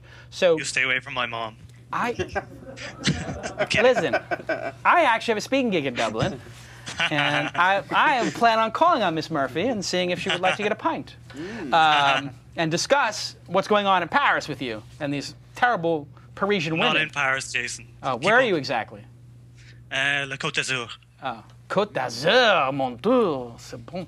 Okay, anyway, I'll tell you the reason for Jimmy Wales. You asked, I'll tell you. I'm always honest. Why bait him? Like, it just makes you look bad. All right. It just makes you look like a playground bully at best. Okay. Let me explain to you how I roll. I have always been blunt and to the point. I said, if I ever make it big, I'm not going to be one of these D-bags who pulls punches. I'm going to just keep being the person I am, and I'm going to call it like I see it. And I don't care. And Jimmy Wales, I think, is the D-bag of all D-bags. Do you want to know? Thank you. No yellow card for that. Anyway, well, it's a red card now. It's already been a yellow. It's a yellow card. Anyway, I'll tell you why. I'll take that back. I'll tell you. Okay. I'll tell you why. I go to the Wikipedia summit in Boston one year, and I'm sitting there at a table with like 8 people. He comes into this Chinese food restaurant. He sits right next to me. He says, "Oh, Jason Calacanis, Reading Gadget. I want to talk to you about this project I'm doing with Kia, blah, blah, blah." I start talking to him. He asked me a million questions. I write an editorial saying, hey, the Wikipedia should put ads up like Firefox, and it would make a bunch of money. They donate it. And he writes a story saying, I don't know who Jason Calacanis is. He must have been a very boring person. I never remember talking to him. And I was like, well, that's a lie because you came up to me and said my name, and I bought you dinner. And then I find out like he's banging like 9 Wikipedians, cheating on his wife, and getting massages in Russia. I get into these like ad hominem attacks on. I'm not. These are things that came out. This is. I read it on the internet. It must be true. No, anyway, all these stories come out about him, and I realized the guy is kind of smarmy, and I just didn't like him. And so, being the guy I am, I like to call it like I see it. I don't like Jimmy Wales. I think he's a bit of a liar. I know he's a liar because he lied about the basic facts. Come on, Jason. How can you sit there with a straight face and say that? I believe he's a liar. The incidences of you blatantly lying are innumerable. Blatantly lie? I never lie. I'm the most honest guy in the world. That's what gets me in trouble. Is that I talk to haters like you from France who have nothing going on, and then I tell you the truth. And then you can't handle it, and then you guys obsess about me. I mean, how many shows are you watching This Week in Startups every week? I've seen. I think I've seen or listened to every episode because I enjoy the show. You're a super fan. I enjoy the show. I enjoy the show. A super fan. You're busted. You're a super fan. You can't stop watching. What's your favorite episode? For sure, the episode with David Heinemeier Hansen, because he's the only guest you had who actually took you to task. Most of the others are all softball guests, like guys you previously worked with, you know, and these guys who like need the publicity. But David Heinemeier Hansen didn't need it, and like I thought he did a great job. He took you to task about the whole sort of, you know, live-work balance. Life-work balance, and also the, you know, build a profitable business instead of building a business and looking to exit. Well, which is completely contrary to your notion of what building a business is. Not true. the first 2 businesses I built were built off of sweat equity, and I built them the same way David did. Absolutely. But I can tell you, when you become blown and you're connected and you have massive cash reserves available to you to do interesting things, you want to go bigger and faster, so you do it. With This Week In, as an example, I said, this could be big. If I had Lon Harris as a creative director, Mark Jeffrey as a CEO, and 10 people here, we could do 25 shows. I think this thing would start making $1 million a year from now. We could have 15 shows and $1 million a year in revenue. So I got 2 of my friends together. This is what blown out guys do. And we said, hey, why don't we all chuck $100,000, 100 dimes, boom, and start a company to do this. And you know what happened? Blown out guys just toss it like poker chips, boop. $300,000, boop, not even thinking about it. And we start a company, 10 people working here now, over 15 shows, and about to hit $1 million in revenue. Another success, another huge win for JCal. That's how we do it. And it could be 100,000, it could be 10 million, or it could be nothing. But I'm willing to throw chips into the pot. That's why I'm a winner. And you're willing to move to France and eat snails. Okay? And obsess over all 61 episodes of This Week in Startups. And then sit here and complain about all the terrible things about me, yet you keep tuning in episode after episode. And these episodes are not 20 minutes. These are 2-hour episodes. I enjoyed the show, and I would never say otherwise. All right. I really enjoyed the show. Okay. But that doesn't negate some of your questionable behavior on the internet. All right. I agree I have questionable behavior, but one thing is not questionable, and that's DNA mail. 99.999% uptime. DNA mail. Everybody loves DNA mail. Provides fully hosted, managed Microsoft Exchange and Google Apps emails. It's more economical. You just pay by the user. There's no other cost. It's totally reliable. And these guys have been sponsored from the beginning. Everybody thanked DNA mail. Also Power VPS. They provide fully managed virtual private server hosting with great customer service. Starts as low as $59 a month. Power VPS, Twist viewers get 25% off. Use the discount code TWIST. If you thank the sponsors right now, that's at DNA Mail, at WebSpy, at Power VPS, of course, at Ustream for streaming it, and at Drobo for giving us free Drobo units to keep the system going. If you thank them, we're going to send you possibly, we'll send some random people some This Week in t-shirts and a Mahalo pack. Thank you, DNA Mail. Thank you, WebSpy. Thank you, Power VPS. Thank you, Ustream. And we'll also send you a pan au chocolat. Dan Murphy will put a couple of pan au chocolat in the envelope for you. All right, Dan, you are a super fan. I appreciate that. I will try to do better. I will not make fun of Jimmy Wales anymore. And if you want to send some La Durée to the office, we'll eat it on the air and we'll toast you. All right. Thank you for coming on the program. Well, thanks for having me on, and you did a good job. For giving the Jayters an opportunity to give their side. I think the Jayters deserved their moment of fame, and please go back to enjoying your 5-hour break from work and sleeping. I mean, do you have a job? I do, yes. What is the job? I'm a software developer. You're a software developer. How many hours a week in France does a software developer actually work? Be honest. Honestly, there are like statutory limitations. It is quite a socialist place. I think the the government mandated number is like 37.5, but where I work, we work, probably more like 48 and get paid extra for them. But I don't think that's such a bad thing that that people don't have to work 60 hours a week. Yeah, I mean, why work 60 hours a week when you can put your country into debt and have riots in the street and have Germany bail you out while they kick ass producing great cars? It's not like America's not in debt, is it? Oh no, we're screwed too. Got you there. You got me there. I mean, I can't complain about the French being lazy when Americans are twice as lazy at this point. Americans should be absolutely disgusted with themselves because they're not pulling themselves up by their bootstraps, and instead they're looking for government handouts and jobs created by the government and stuff like that. It's just crybaby nonsense. You got to build your own future. You got to start your own companies, or you got to get bailed out like the French do by the Americans and Germans. Well, are you going back to the Second World War here?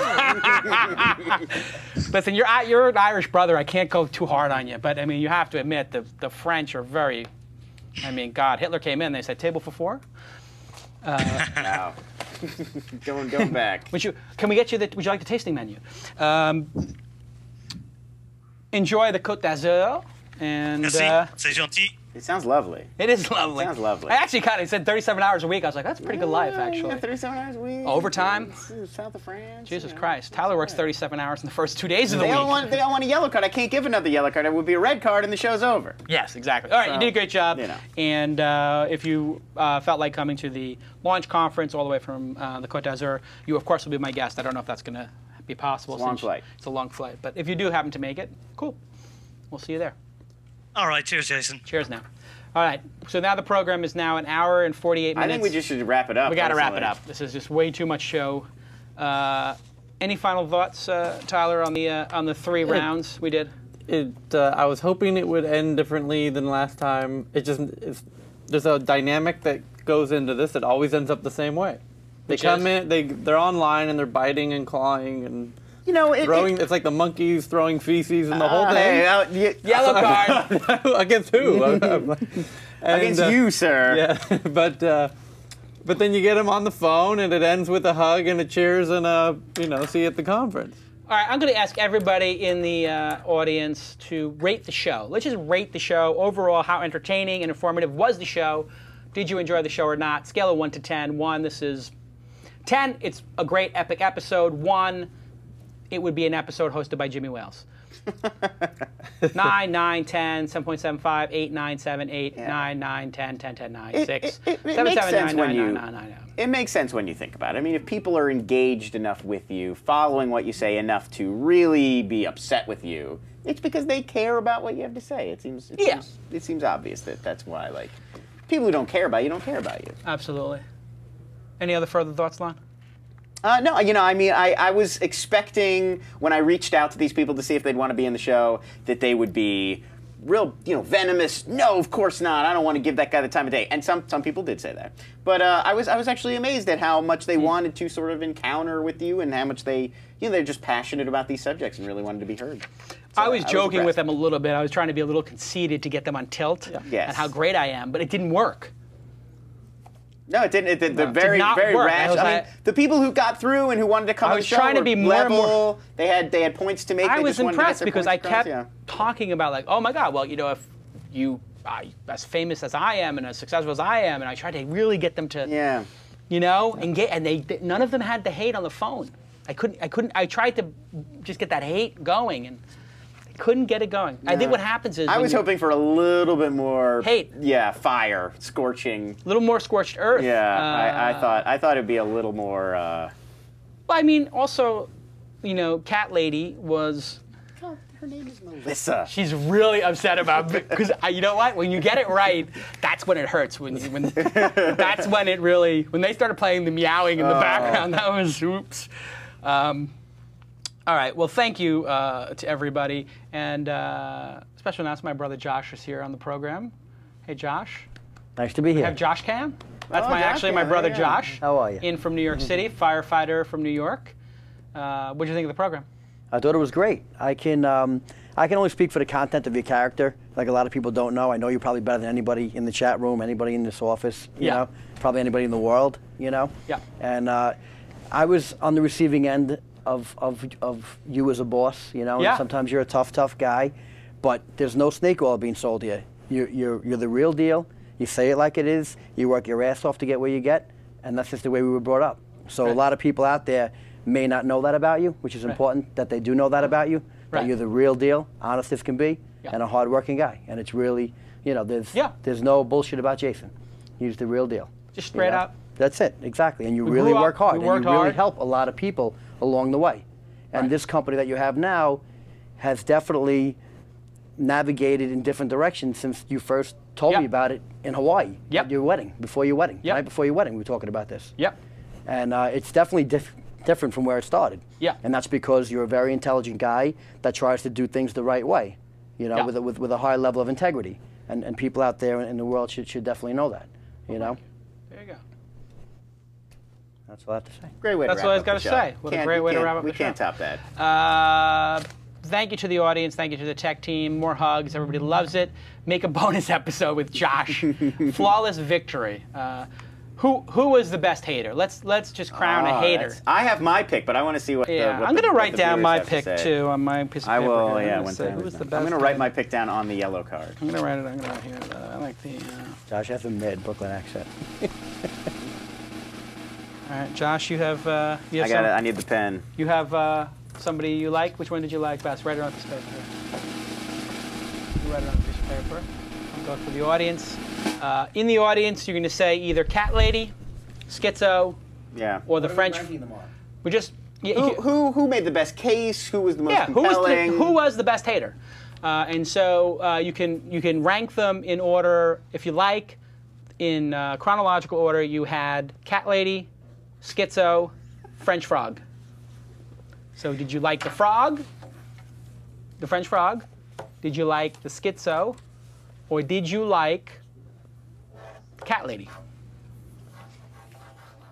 And I only put my number 1, but I should probably put mine in order. I'm putting them in order. I'm gonna put mine. in order. I'll take the pen back. I'll put them in order.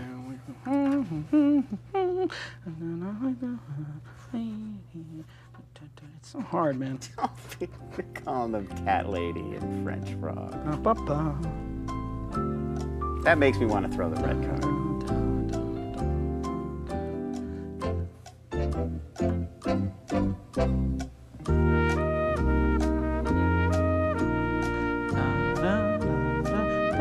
Lots of haters, haters, haters, hate, hate, hate, hate, hate. I need the pen. Okay. I've written down my number. All right, 2 and 3. Tyler, let's see yours. You went with number 1. Dan the Frog. Dan the Frog, you liked the best. Yeah. Why? He was an intelligent guy. Yeah. You know, I don't know that he had a real point, other than he's trying to get you back, keep you from being. Well, now this is the interesting thing though. Is like the same reason that he doesn't like you, I think, is a part of why he follows every show, right? Which is like the line in that movie about Howard Stern. Like, why do people keep watching him? Because they, they love it. And the people who hate him watch more than the people who love him. I see. But so if you scale back, you might stop watching. So number 2, Skitzzo or Cat Lady? Schizo for number 2. And 3, Cat Lady, by default. Yeah. I didn't think she had put a cohesive defense together to the degree that Skitzzo did so. Lon? My picks. Number 1, I had Ben, a.k.a. Schitzzo. I thought, definitely the best argument. Yes, the ginger. Definitely had the most coherent sort of case prepared against you. Yes. And I thought it generated the most thoughtful kind of conversation and some real insights from him. You know, I mean, I thought he made a good case. 2, I have Miixxy, a.k.a. Melissa, a.k.a. the Cat Lady, as we're calling her. I thought, she had a lot of passion. It's obviously a topic that she feels very strongly about and has thought a lot about. And I thought it generated an interesting discussion. And I have to say, I sympathized with her after working with freelancers for so long, who do have it rough and who do sometimes get mistreated. And 3, I put Domurtag, my buddy from the chat room, Dan. It's sort of all over the place, and it sort of felt more like a personality critique. Like you just rubbed him the wrong way, more so than a real valid case to be made against you personally or something you've done. He just kind of thinks you're a douche. So that was my take. Josh, you have a favorite hater? Yeah, I mean, I have to go with number 1 is the frog. The frog, everybody. Dan? Yeah. He hated the most. He hated the most. He definitely seemed to have the most hate. I would agree with that. He did a lot of hating. And then I got Skitzzo as number 2 for definitely the best debate. I'm along the lines of best you. Best debate. Lon. And then Miixxy comes in 3rd. Unfortunately, I just think she got carried away with emotion, which I can really relate to, because that's kind of the way I am also. You're very emotional. And very emotional guy. I might start crying after this. He might start crying after this. He might cry about it. Just rating the haters. So everything was very insightful and thoughtful, but I really thought that Skitzzo really was the best debater and engaged everybody at the table. But he was happy and smiling the whole time. You could tell he was really enjoying it. He looked like a guy I want to hang out with. Yeah, he looked like a guy who was like, you know what, I am hating on you. In the same way at a poker table, I might be busting your chops. The same way I was busting Daniel Negreanu's chops when I took 70 large off him. Right. And he kind of understands exactly where you're coming from. Yeah. And he knows that you're trying to do the right thing, but he needs to engage Jason Calacanis, Let me just say, I recognize that for these people, this is probably the biggest moment of their lives, being on the show. And I appreciate that. I appreciate the fact that this is going to be a big deal. Oh, the red card got pulled. I'm out of the game. Ouch. No, they're very brave, and they were good sports about it. I went with the frog, number one. I'll say because... Dan. Let's call... Here's your number one pick. Dan the frog. Dan. Okay. No, Dan. And for the people who... Somebody on Twitter was like, oh, my God, Jason's so anti-French. I love Paris. I love France. It was all shtick. I'm just joking about the socialist fact that the French let the Nazis run amok and didn't even put up a fight. Just saying. I would have put up a fight. It was easy to say, but... They didn't want to... La Résistance! They didn't want all those buildings being... Vive la Résistance! Anyway, Dan the Frog was great. I then went with Cat Lady. I'll tell you why. While I think Skitzzo made the best argument, I thought that Cat Lady did get emotional, and she was on tilt, and it kept going back and forth between absolute love for me and then disappointment. And then she's absolutely in love with me, and she read the Silicon Valley Reporter, and she knows exactly who I am, and she da-da-da-da-da, and then boom, but you can't do this, and she was very upset, and then she went back to being very affectionate, and then it was just that back and forth where she couldn't decide. You know, she was angry with me one minute and then laughing and loving me another, which was great. And Skitzzo, I thought, greatest argument, but the dude is a cool guy who I would go have a beer with. So it sort of became very diffused in that way. Although he did put the best argument up, the guy basically works for me. And this is what the haters don't understand. The haters make you better. Your haters are actually truly in love with you. I hope everybody learned this lesson on today's program. That is the lesson. When you're feeling down because people are hating on you, look past the hate and look for the substance of their argument. Do they have any valid points? Are they hating for a reason? They usually have a pretty good reason. They just have such sad little lives. No, don't pull the card on me. Okay. You already got the red card. That's the limit of my authority. They don't have sad lives. They may have a little jealousy. Turn that off. They may have a little jealousy. They may be a little on tilt. And I understand I put people on tilt, but they usually have a point. So whenever anybody is attacking you, just get unemotional and just strip away their hatred and just look for a couple of substance. And then you've turned them into free consultants. People pay consultants tens of thousands of dollars a month, a week, a year to give them advice on how to get better. Your haters do it for free. And they do it incessantly and with passion. And when the book is written on my career, we will look back and we will see 3 or 4 haters, whether it was Nick Denton with Weblogs Inc., or Aaron Wall with Mahalo, Skitzzo with Mahalo, perhaps even Mike Arrington with the Launch Conference, Keiretsu Forum with Open Angel Forum. All of these people, Alley Cat with Silicon Valley Reporter, at New York with Silicon Valley Reporter, all these haters who tried to hold me back, to try to hold my team back, all they did was give us great advice for free on how to kick their asses and how to get more stacks and how to get paid, and that's what it's all about. It's not just about making money and being successful. It's just mostly about that. We'll see you next time on This Week in Startups. Spiked out, I could trip a referee. Tell by my attitude that I most definitely from